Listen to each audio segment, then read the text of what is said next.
So a lot of people have been asking me lately, like how I got diagnosed with BPD, how I knew I had the diagnosis. So I thought I would answer those questions now. I guess the first time I came across the term borderline personality disorder after a bunch of like horrifically traumatic relationship breakdowns. After, you know, everything that went on with my husband and then the narcissistic ex that I had after that. My psychiatrist sort of mentioned to me one day that she thought that I had bipolar disorder with borderline traits. Now, I wasn't exactly sure what she meant by borderline traits, but I later found out from my psychologist when I told her that borderline traits basically means you have borderline personality disorder. It's a way that they like ease you into the diagnosis to say that you have these traits of someone with borderline personality disorder, and then eventually they just admit, yeah, you have borderline personality disorder. The way that she explained it to me originally, and I think the way that most people explain borderline, is really heavily stigmatized. I think it's really incorrect. The first time I came across borderline, I felt like a piece of shit. Basically, it made all of my worst fears come true. The way that she explained it to me was people with borderline traits just have uncontrollable, intense emotions. They can't control their emotions, so you need to learn how to control your emotions. Your emotions are, I guess, sometimes disproportionate to what you're feeling, that you just, you know, overreact. And I think in a way, they're basically saying that it's your fault. That it's your fault that your relationships have broken down because you were the one that has had these intense emotional outbursts, these intense emotions, and the ownership is just on you to deal with them. Not on, I guess, the relationship between being triggered and having like that diagnosis. And I guess the intensity of emotions that link between childhood trauma.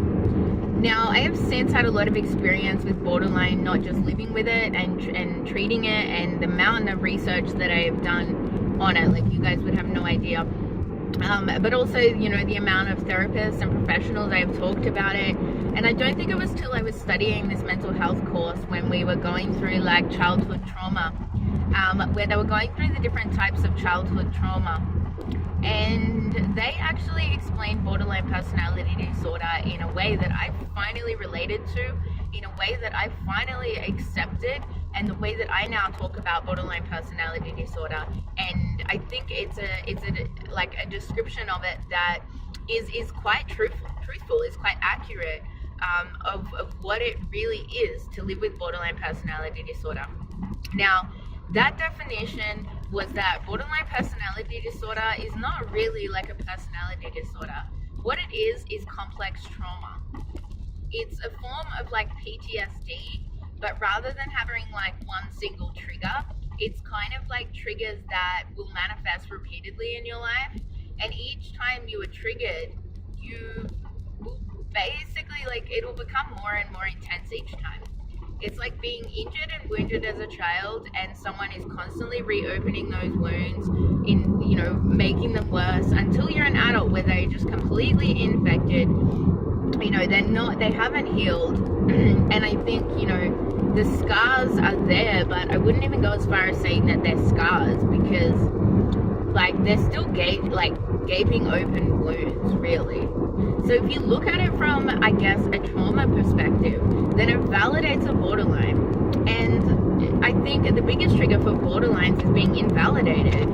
It's where your parents really neglected you, and it's not in, like, I guess, a physical sense. Most of the time they neglected your emotional needs, which I think is a really important topic to talk about, because I think this is the reason why your parents will often say, no, I didn't do that, I had nothing to do that, and they don't understand, you know, that link between what they would call child abuse, because it's not recognized as child abuse.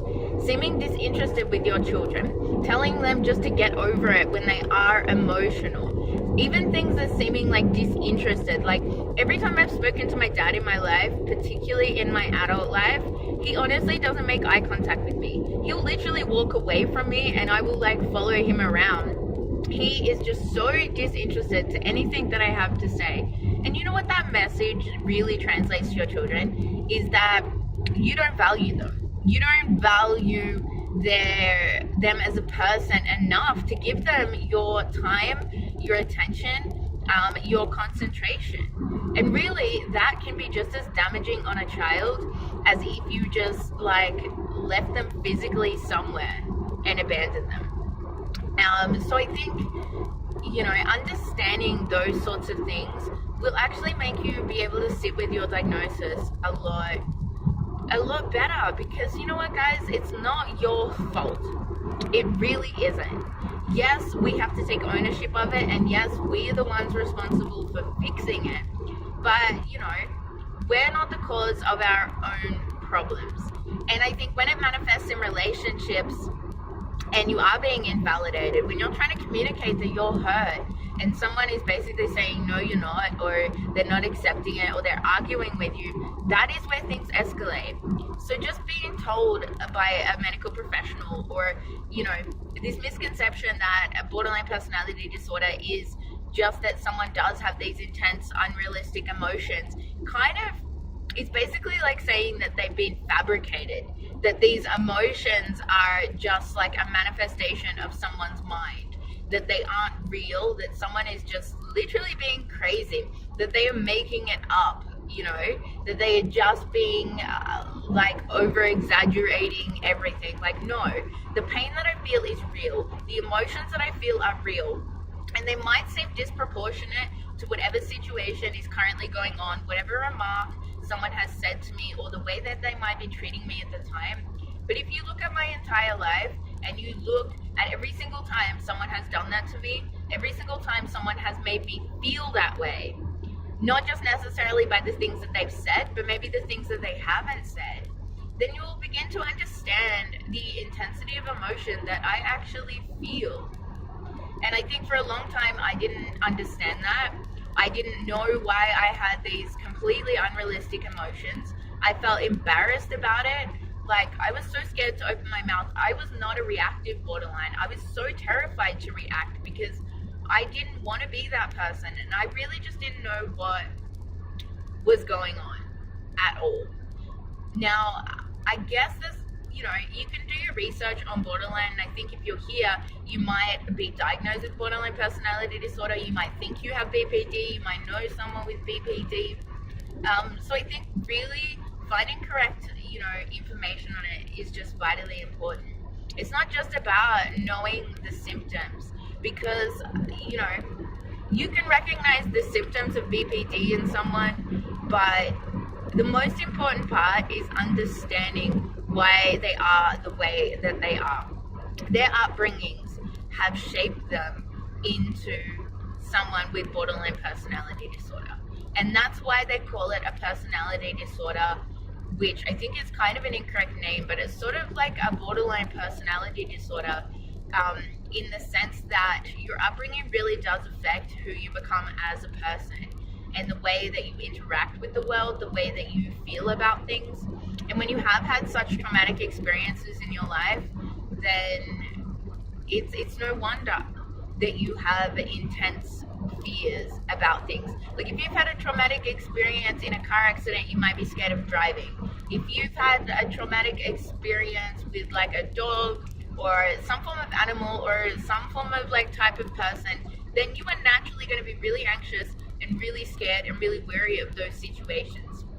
So it's really no different when it comes to abuse and trauma.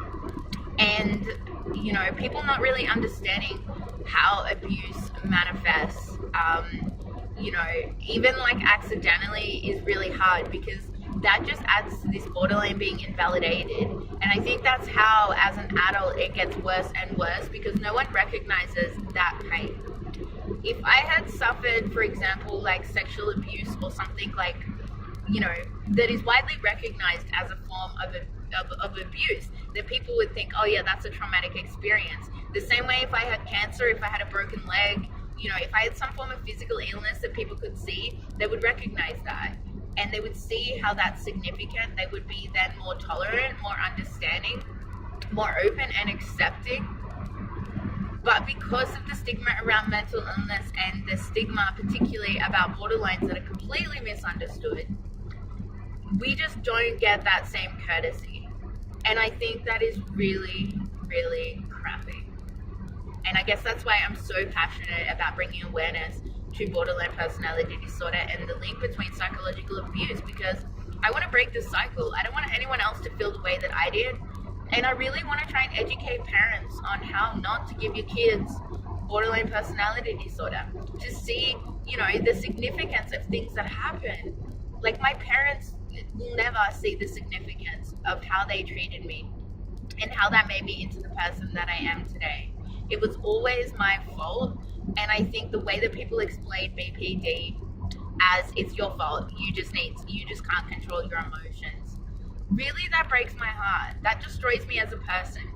That reinforces and confirms everything that I've been trying to fight against my whole life, that, there wasn't something wrong with me, that I am worthy, that I am a good person. It just confirms that my parents were right. And that is something that I do not want. That is what I am most terrified of. I mean, if your own parents can't love you, what hope do you have for the rest of the world? I have spent a lifetime trying to figure out what was so wrong with me. Why couldn't my parents love me? And I know now that it was really them. But it's terrifying to go through life like that. And I just think dealing with borderline personality disorder, rather than, I guess, like a disorder, and looking at more of a response to child abuse, will then educate people to actually look at the real underlying issues, dealing with those childhood experiences, trying to understand both sides, trying to understand the psychological aspects, and working on it on like a psychological level, learning to love yourself. Because if you're like me, you probably hated yourself for so long. I was crippled by overwhelming feelings of inadequacy and this intense fear of not being good enough, of not being lovable, and just feeling so worthless. And I just managed to surround myself with people that perpetuated that trauma by reinforcing those things about me.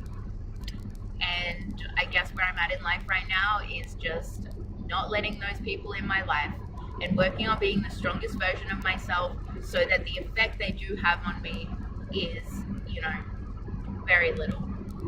So I hope this video was helpful, guys. Thank you. And I'll just put in up here the rest of my videos on borderline personality disorder. So if you want to expand your knowledge, definitely check them out. I would really appreciate it. And, comment, let me know your experiences on BPD. That'd be awesome. All right, guys.